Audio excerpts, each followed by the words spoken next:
What's going on, guys? This is the Talking Sports Podcast with Adam and Alec, episode 20. This week, we have a very special guest on the podcast. He's one of the best basketball minds I've had the privilege of meeting. He's got great energy every time you see him. He's the head coach at the Oklahoma City University Stars for the men's basketball team, Coach Berokoff. Also, he's a huge Rams fan, and that's why he's on this week to preview the Super Bowl. Coach, how you doing, and how you feeling about this year? Wow, man, thanks for having me, guys. This is awesome. Sorry about the Dodger background. I'm more than a diehard Dodger fan. I'm probably a crazy Dodger fan. But no, I'm glad to be on your podcast. I listened to a little bit of it today to try to familiarize myself with what you guys were doing. But you guys do a great job, and it's awesome to talk Rams football. I mean, we're in the Super Bowl. I mean, what else could be better than that? Right. I appreciate that a lot. So you said you're a huge Rams fan. A couple years ago, y'all were able to make it to the Super Bowl with Jared Goff as the quarterback. Obviously, it didn't turn out to your liking because of Tom Brady. However, this season you made a change at the quarterback position that cost you 2 first rounds and a second round, I believe, for a man named Matt Stafford. What was your reaction when you first heard the news of Stafford coming to LA? Well, first, let's backtrack a little bit. Now, so I'm from Los Angeles, so I grew up going to Rams games. But as a kid, I was a Rams fan, and a lot of people know me as a Washington fan. Now, I kind of switched over with when they kind of changed the name, and that kind of ended that. So I went back to my childhood team, the Rams. My dad was a Rams fan. They moved to St. Louis. My dad kind of stopped being a Rams fan, but I've always followed them, loved them. And now it's like a passion, So on to the Stafford thing, I was always a Goff fan. I was never one of those guys that was like against him. I always thought he was very talented. And maybe just not the right fit. And when you trade for Matt Stafford, I mean, the guy's incredible. And if you've really watched his career with Detroit, he's been outstanding, spectacular. I mean, it's not like he had the greatest offensive lines to work with every single year, but he still put up huge numbers. And I thought it was well worth giving up the draft picks because to me, the draft, unless you're picking at like 1 to 10, it's so hit or miss sometimes on some of these picks. And if you can get a franchise quarterback, I thought the Rams were incredibly smart bringing him in with a good offensive line, and McVay's one of the best offensive minds in all of the NFL. So to me, it was a great match. So I was very, very happy. And I agree with you on that. I think that was a great move by the Rams. Like you were talking about Stafford's career, it's been incredible. I mean, he's a great quarterback, very talented, and kind of just been in a dumpster fire in Detroit for so long, kind of been trapped. I mean, I couldn't even, besides playing with Megatron, I guess would have been his best receiver in Detroit. But other than that, he hasn't had anyone. So I think this was a great fit for him, obviously coming and being with McVay, who's one of the best coaches in the league. Yeah. Yeah, and thinking he still took the Lions to 3 playoffs. Yeah, they didn't win, but taking the Lions to the playoffs, I mean, I'm sorry if there's any Lions fans out there listening, but I know that's got to be tough to be a Lions fan. But Matthew Stafford played through injuries. I mean, I don't know his sack totals, but he was always getting knocked down in games, but he just kept battling. So what a great story, and especially with his wife battling brain cancer. And this whole thing has kind of been like this storybook. Now, it's not really storybook when you're making trillions of dollars like this dude's making. Right. But I mean, for the way he's battled in his career, you got to root for the guy. Right. And yeah, like you said, he's a tripper. He'll battle through anything. Especially there's a video going around on Twitter back when he was with the Lions. I forgot who they were playing. But late in the game, threw a pass downfield, got hit, dislocated his shoulder. They call a time on the field. He's able to come back in, throws the game winner the very next play. Yeah, he's a stud. Sure. He is. So I guess nothing really happened after the draft, headed up to the preseason, except for a man named Cam Akers. OTAs, I believe, towards Achilles. Obviously, he was one of your better backs last year. Did you have any question marks going into the season as far as your running back core?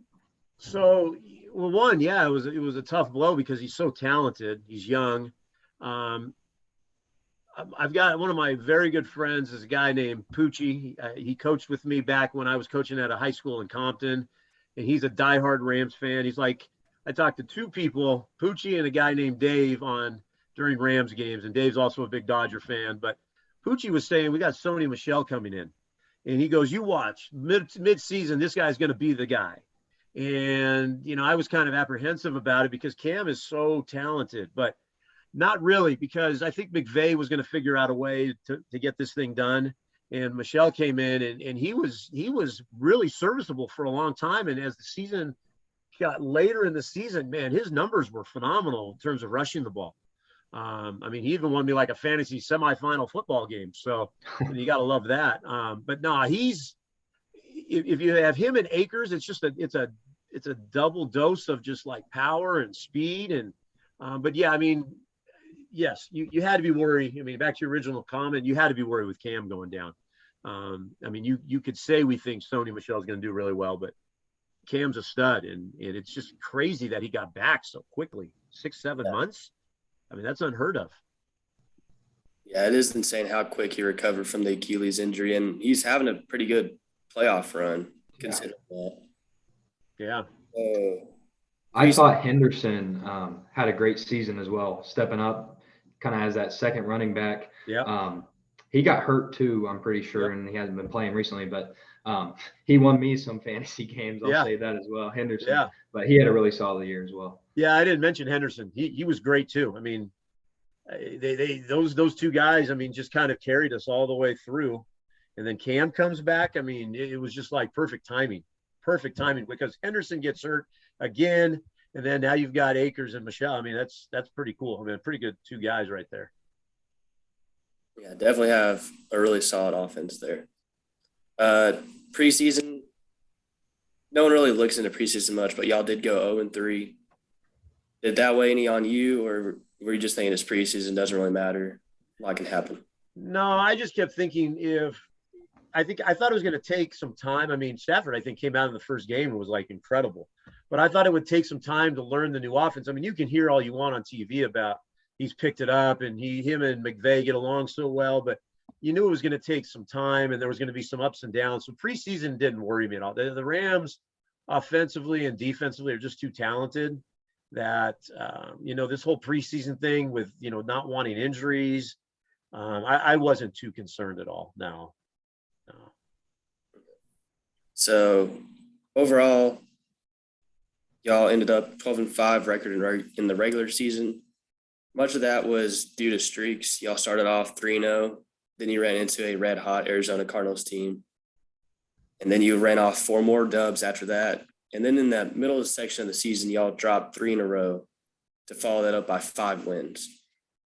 What was the feeling during the season? Did you have the feeling of, we have a really good Super Bowl caliber team? Or did you think this might have been a middle of the playoff run team? What was your feeling throughout the ups and downs of that regular season? Well, yeah, the ups and downs were tough. I mean, because you start playing really well and you're like, all right, they're not going to lose more than 2 games. And then they go through that lull and they lose some games. I never worried about it because, one, the defense is so good. Cup had maybe the triple crown season. You can argue about Brady and I don't know who the other guy is, but Cup should be the MVP. All right. Yes. Rodgers and Brady. Cup should be the MVP. Triple crown. Only 2 other receivers to do this. You got Aaron Donald, who's arguably the best player in football. And then the trade at the end of the year to bring in Von Miller, who probably, re-energized his career, end of his career. No, I never was worried because I knew the defense was really good. And if you've got Cup and Stafford, you're always going to have an opportunity to win games because that guy was just on another planet this year. So no, I mean, maybe sitting on the couch watching some of the games, yeah, you're like, I'm a little worried, but not looking back on it, just kind of talking to some friends, we never were really like concerned. We knew we just had to do a couple things and we'd be all right. I agree with you 100% with Cup. The last 3 episodes, you can ask Alec. I've said it that Cooper Kupp is the MVP of this league. This award always goes to quarterbacks, Always. Yep. but Cooper Kupp is the best player in the NFL right now as a receiver, and Yep. he should win the award. And about the Rams defense, it's incredible. Aaron Donald, no one can block him. They got double him every single play. And then you got Von Miller on the same line, Ramsey. It's just incredible the talent they've stocked on the defensive side of the ball. Yeah. Yeah. And I mean, like, you talk about the middle of the defense, Gaines, Greg Gaines, he's been a stud. No one talks about Yes. Gaines. You got Ernest Jones. You know, and you bring a guy out of playing pickup basketball and Weddle to play in your safety just as a guy off the street. I mean, come on, the guy's like an all-pro. And then you got a young player in Jones at linebacker. I mean, the team is, dude, they're just amped. I mean, they're just ready. I mean, it's just built for a Super Bowl run, and I think it's finally paying off. And you know, the guy that made the last play in the game was I'm missing his name now. Who's our stud? Taylor? Who's our stud defensive tackle? Donald. Yeah, Donald. Gee, Merry Christmas. You guys got me flustered. Dude made the play of the game. Took the quarterback down and got the interception ball game. I mean, and he's the one in the media was saying, I want the 49ers. I want the 49ers. We've lost to them 6 straight. These are our rivals. And he makes the last play of the game. That's called a stud. Defense wins championships. And we've mentioned some of the trades that y'all have made, but the name that hasn't been brought up yet is Odell Beckham Jr. We acquired him right before the trade deadline. Nobody really knew if he was going to go back to his New York days or if he fell off. And obviously he's back to being Odell. He's been a huge piece to your offense in this playoff run. What was your reaction when you found out you had Odell Beckham? I was absolutely fired up because I don't believe what the media was trying to show what he was about. He either one was miserable with Mayfield as his quarterback in Cleveland. He was miserable with what they were doing. And maybe he didn't handle that right, but the talent, I mean, the talent is there. And the Rams are the perfect fit because now he's not the centerpiece. You've got Kupp. A lot of people forget, you know, that Van Jefferson's a stud. You got Higbee at tight end, who I don't think is going to play in the Super Bowl, but he's really good. And Robert Woods, you know, think of this. We don't have really our second best wide receiver playing. He's been out all year with a knee injury. And if he was there, but so now Beckham's kind of like this secondary guy. And you're seeing what a secondary guy could do when you're an all-pro and as at a place that he wants to be. So it's like the media might have portrayed him one way, and maybe he just couldn't stand playing with Baker Mayfield. And maybe Baker Mayfield's not as good as everybody thinks he is. Because all of a sudden Beckham's open and they're hitting him for wide open plays. He's catching every pass. He scores 6 straight touchdowns. So, you know, you just don't all of a sudden become really good again. I think it was always there. And I think the Rams made a very good calculated move, and it cost them nothing. It didn't cost them anything. So another good move. I think it really puts defenses in a bind when they try to play man coverage on the Rams. Who are you going to double? You have to double Kupp, right? Because Kupp is so fast, runs great routes. He gets open, gets the ball, and runs crazy after the catch. But then you leave Odell one-on-one, and he's going to win that 9 out of 10 times. So, like, what do you do? Yeah, you slide over that coverage to Kupp, and you leave Beckham one-on-one with maybe the second cornerback on the roster. Yeah, you got to pick your poison. Now, you know, Higbee going out worries me a little bit, but you're going to double Kupp, and you're going to leave Beckham one-on-one. And McVay's too smart of an offensive mind. He's almost too smart for his own good, as we saw the 2 challenges that he did in the game. And we had no timeouts in the fourth quarter. But you're right. I mean, you pick your poison. You play one-on-one with Kupp, you play one-on-one with Beckham, you're going to get killed on that. There's no way, especially if the Rams are running the ball and then you go play action. No chance. Teams have no chance with that, especially if the Rams are running the ball well, which to me is the key. And I think McVay needs to run the ball more. But, you know, who's complaining? We're in the Super Bowl. Yeah. In your own backyard, too, at SoFi. How Back-to-back. crazy is that? Right. Back-to-back years. That's insane. Awesome. Yeah. So, I forgot where I was going to go after that. I guess, real quick, Was there a team that you didn't want to see in the playoffs on your way to the Super Bowl? Or were you pretty? Green Bay, going to Green Bay. I mean, that worked out great seeing the Cowboys fall apart, which was awesome. You always love to see that, so that worked out great. Everything played into place for the Rams. I mean, you go knock off the GOAT and Brady.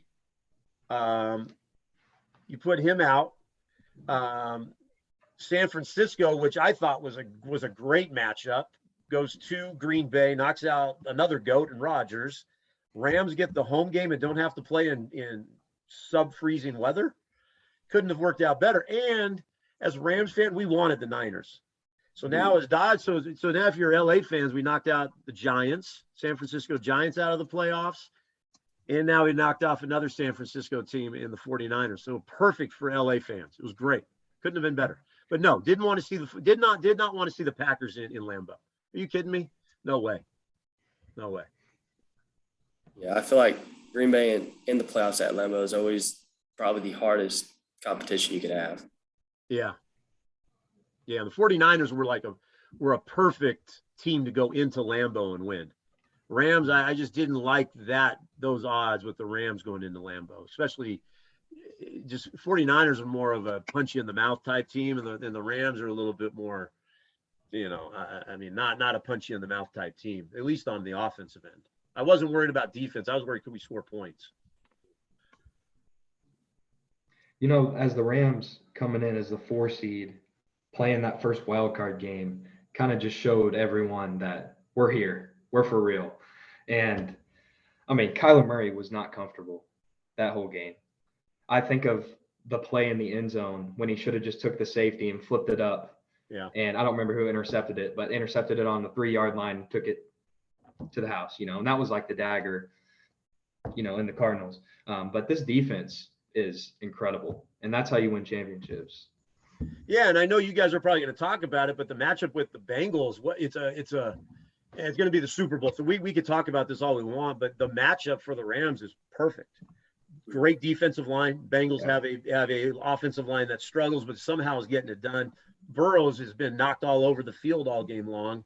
And the Rams defensive line, that's a perfect matchup for the Rams in that sense. Yeah. But it's the Super Bowl. You never know what's going to happen. That's why I don't like that it's a 2-week wait. If it was this Sunday, I think the Rams would crush them. But the Bengals have a way to scheme now for a couple of weeks and figure it out. But you're talking about the first playoff game, especially after the collapse we had, letting the 49ers even in the playoffs. We were up, 17, 18 points at halftime, and McVay's never lost a game going into halftime when he's led.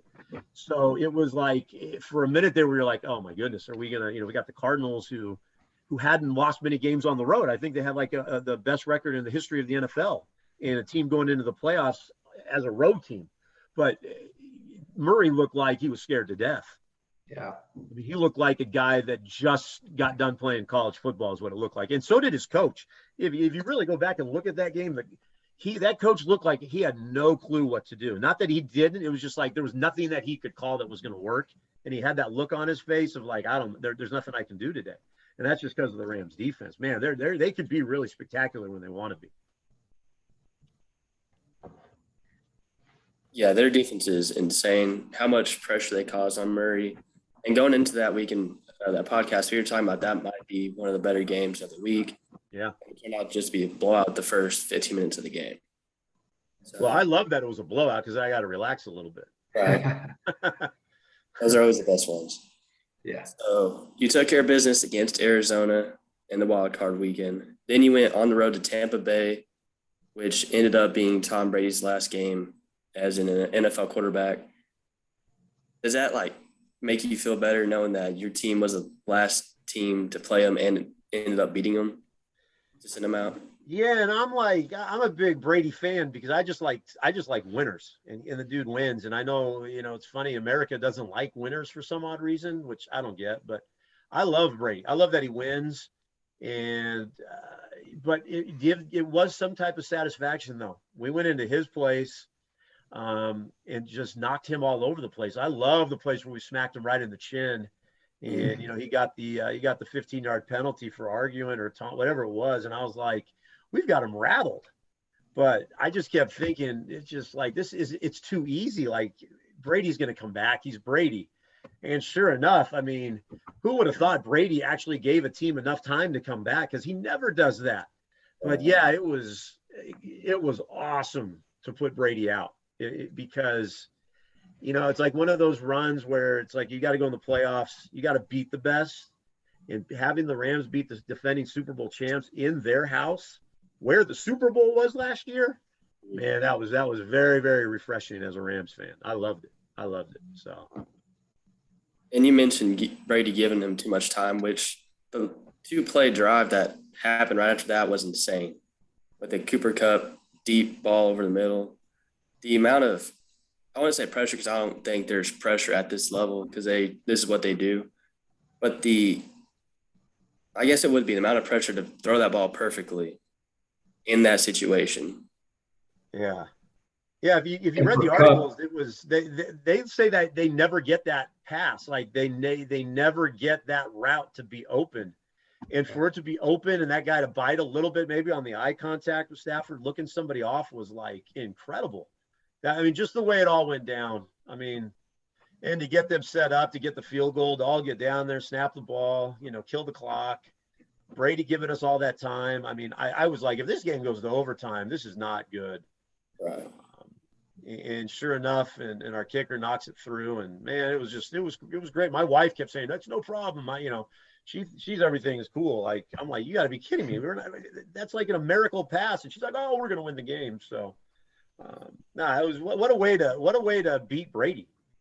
I mean, who would have thought that was going to be his last game? Was watching him walk off the field. I mean, for me at 47, he's most of my NFL watching has been watching Tom Brady. It's going to be weird seeing him now. The younger generation's passed on, Josh Allen and Mahomes and these guys, but still, I mean, say what you want about Brady, the dude wins a lot of football games. Yeah. And Adam, you said something about Cup a minute ago. Oh, yeah, I was going to talk about that. The first play before the big play to set up the field goal, Cup's awareness and IQ, knowing that you don't have any timeouts to sprint right to the sideline and get out of bounds. There was a couple guys who could have tackled him, it looked like, from the TV angle, but just Cup's awareness to get out of bounds immediately, knowing the situation, is just huge. And we all know he's that good of a player, but that showed more of the football IQ side and just how great Cup is. Well, yeah, and let's not forget, the Rams were in control of the football game and he fumbled, which I watch every Rams game. You don't see that ever. And when he fumbled, that kind of changed and turned everything around.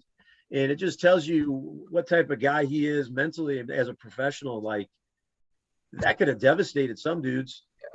I mean, and you're right, to get out of bounds and then to run that route and the catch he made. I mean, the catch was incredible, but the throw. And if you really look closely at that, he didn't catch that ball cleanly. I mean, he kind of slipped a little bit right there. And it was like, I mean, I was fortunate enough to watch Jerry Rice play. Now, I don't know if Cup is athletic as Jerry Rice, but I mean, I always call him the white Jerry Rice. So until somebody tells me I'm wrong on that, I mean, unbelievable. Yeah. So your play, you're talking, yeah. I mean, it was an incredible play. A lot of those things don't get talked about. Yeah. So the next stop on the road to the Super Bowl is the rematch with San Francisco, who you've mentioned has beat you 6 straight times going into that game. Were there nerves? Obviously there were, but was there a sense of maybe the 6 in a row? Could we actually squeak this one out? Well, as a coach, I was like, there's no way they could beat us, or they could beat the Rams 7 times. I mean, 6 in a row is quite a bit. And especially the way the Niners beat the Rams going in to get into the playoffs. Now, yeah, very nervous. I mean, I don't like the Niners at all. Now, I've got a lot of buddies that are Niners fans. But yeah, you got to be nervous, especially the way they were playing. I mean, Deebo Samuel was playing on a whole nother level. I mean, you talk Cup having a great year. Samuel changed the whole 49ers. Because if you look at, for a while there, people were just counting the Niners out early on, and Shanahan's a good enough coach, changed some things, and Samuel became such a big part of it. But yeah, defensively, I mean, they knock you around, and they were playing. Garoppolo was playing great. and they had faith in him. The players did. I don't know if the management does, but the players did. And yeah, very nervous, especially after that guy could have just ended the game with that interception. But I know you guys are going to get to that, but yeah. Oh, Yeah, that was insane. So, yeah, we'll talk about that game a little bit. Final score 20-17. You mentioned the interception that could have been, but it looked like the easiest interception he could have had, and it just dropped. Yeah, I mean, it happened so fast. You didn't realize. I mean, one, I was like, why are we throwing it so deep? And then you hear Aikman talked about his Stafford hurt, and then it's so underthrown. And then when it happened in real time, it was like, oh, he just dropped it. But then when you slow it down, I mean, that guy really could have just sealed the game. I mean, Stafford badly underthrew. And I think it might have been so badly overthrown. I think the guy I think it almost kind of like shocked him a little bit, which if that thing was just like on a line right to him, I bet he catches that ball. But that thing like dropped right to him. But yeah, I mean, that's, if you're going to win a championship, you got to have a couple of those lucky moments. I mean, in any sport. And hopefully that was the Rams' lucky moment. Hopefully that won't happen again. Ramsey dropped the easy pick 6 as well. So yeah, he would have taken that right to the house. Yeah. Yep. Yeah. So, Adam, was there anything you wanted to touch on before we get into the Super Bowl preview? Man, the Rams have looked great this whole playoffs. The NFC Championship, like you said, getting revenge on the Niners is great. I thank you as a Cowboys fan for knocking them out because I could not stand to see them play in the Super Bowl. But yeah, the defense just dominated. That NFC Championship was really kind of like a defensive battle. It seemed like both offenses couldn't do a whole lot. The Rams did enough, and the 49ers just kept hanging on. But it's been a great playoffs for the whole NFL, and I'm excited to see the Rams in the Super Bowl in their home stadium. Yeah, it'll be, you touched on it. The whole NFL playoffs have been incredible. I mean, every single game. It's been exciting. Maybe it's not for the Rams like Cardinals game, but every game has been exciting. To see the Niners go into Lambeau and win, to see the collapse of the Cowboys at the end of the game, which was great to see. I loved it. And then to see the Cowboys fans like get on Dak, who, I mean, come on, guys. And then the Chiefs Bills game. Yeah. You can't ask for anything better. I mean, I'm a big NFL fan. I'm not so much as a college fan, but maybe because my team's UCLA and we stink, but I'm a big NFL fan, and gosh, you can't ask for anything more than what the playoffs have been. And as a fan of the NFL, you really want to see the Super Bowl be really good. Now, as a Rams fan, I'd really like to be able to relax and watch the Rams be a world champion. But if anything is going to hold true, this season's been great and awesome. So I'm excited. Yeah, so big time matchup coming up. Cincinnati Bengals and the Los Angeles Rams. Joe Burrow, the second-year guy, against the veteran Matt Stafford, Jamar Chase, Cooper Kupp. Not really many defensive guys on the Cincinnati team that you can talk about versus Aaron Donald and Jalen Ramsey. On paper, it looks like the Rams hands down, but how the Bengals have been playing in the playoffs, they're just kind of that team that won't quit, and they find a way in the end to come out on top. What are some of your key things that you need to see happen to be convinced that LA is going to win this Super Bowl? Well, I mean, one of the things you touched on was the Bengals are more of a scary team than I thought than if the Chiefs would have won. Because, I mean, you know what you're getting with the Chiefs. High-powered offense, not a great defense. Bengals, I mean, we could say all we want about the Bengals. I mean, they're just knocking off really good teams left and right. They're a more scary team because they really don't have much to lose. I mean, who would have thought the Bengals were going to be in the Super Bowl? I don't even know, but maybe 2 Bengals fans in my entire 47 years.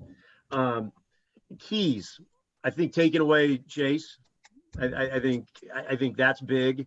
I think getting pressure on Burrow is going to be huge.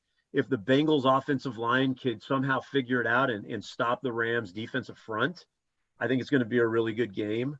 I think the Bengals are going to have more issues trying to figure out how to stop Beckham and Kupp, especially with Akers running the football. And if our line is healthy, if Whitworth is healthy and we get our line fully healthy, that's a tough offensive line to deal with.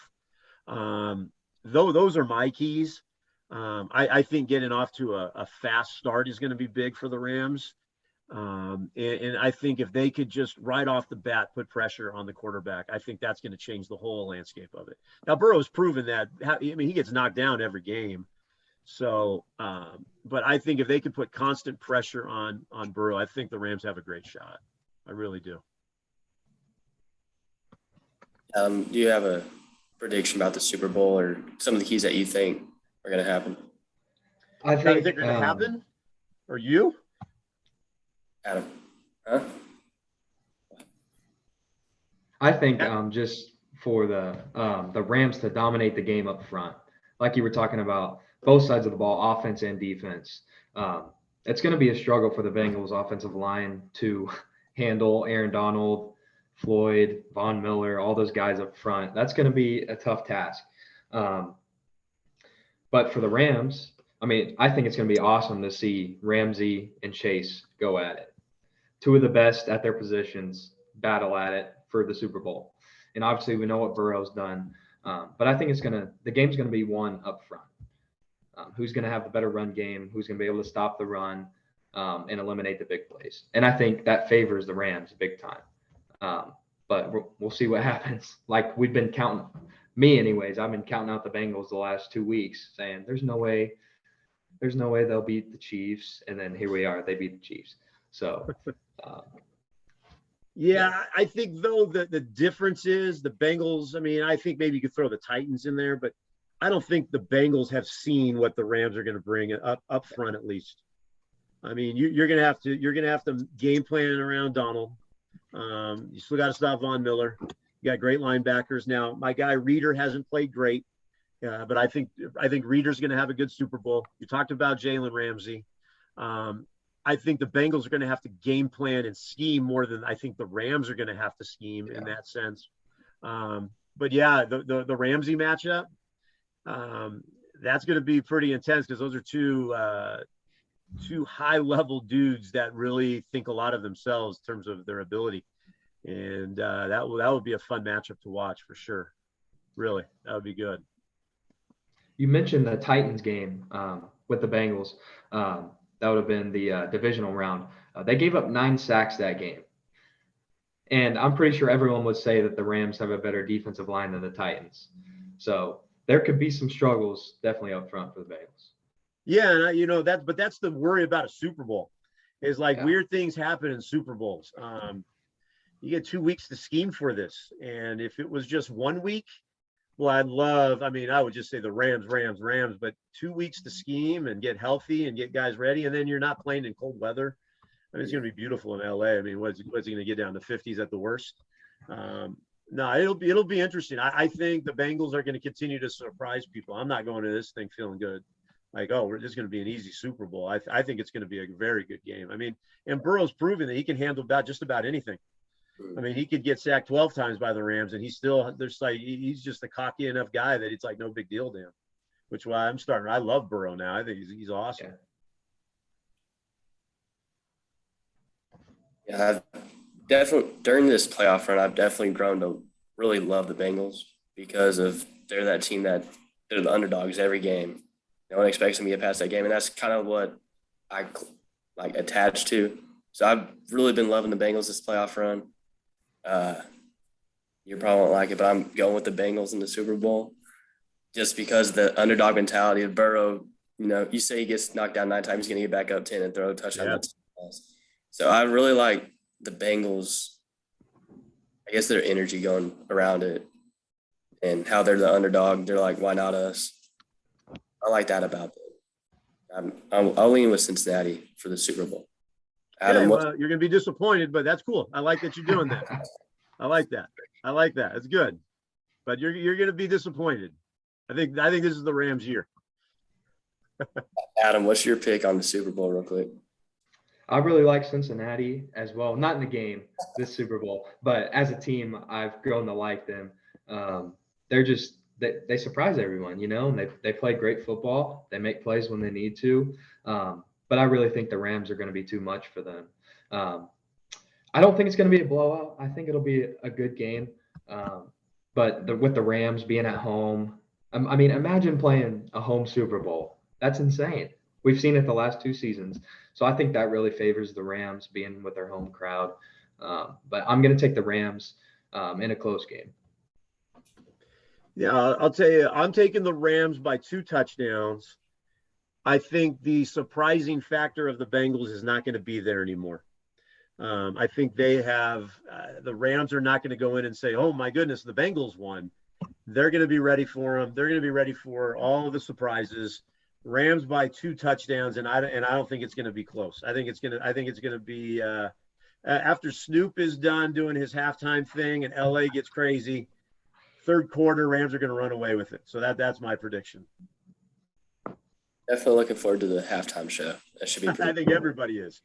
Yes. Well, Coach, we appreciate you coming on to the podcast this week. It means a lot to us. Yeah, I know you're a busy man with OCU basketball and stuff. Hope you have a great rest of the season. End up with a tournament win. Yes, right, thank guys. you so much. Thank you so much for coming on, and good luck to the rest of y'all's season. Yeah, definitely. And good luck with your guys' stuff, man. Again, you guys do a good job. Keep doing it. Keep pushing, and it'll all work out. You guys do a great job. Go Rams. Hey, it means a lot. All right, guys. Thank you. See ya. Hey.